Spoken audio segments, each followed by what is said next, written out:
বিমান টিকেটের ভুলের মাসুল 50,000 টাকা।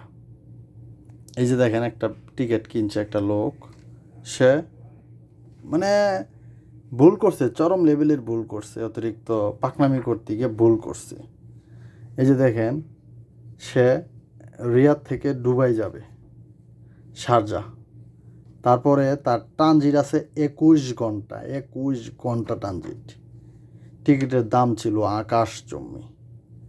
কোনো মালামাল নিতে পারবে না, শুধু 10 কেজি মাল হাতে নিতে পারবে। 10 কেজি, চিন্তা করেন কী পরিমাণ লস গেছে। টিকিটের দামও গেছে প্রায় 3,000 রিয়ালের উপরে।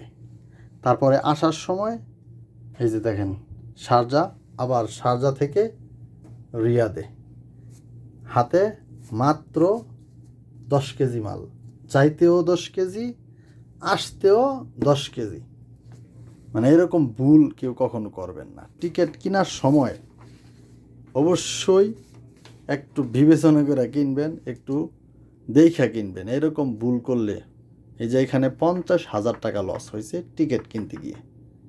তারপরে এই টিকিট ক্যান্সেল করে অন্য টিকিট কিনে তাকে দেশে পাঠাইছি আমরা। সুতরাং এই ভুলগুলো কখনোই করবেন না। মাত্র 10 কেজি মাল, কিভাবে একজন প্রবাসী 10 কেজি মাল নিয়ে দেশে যাওয়া যাবে?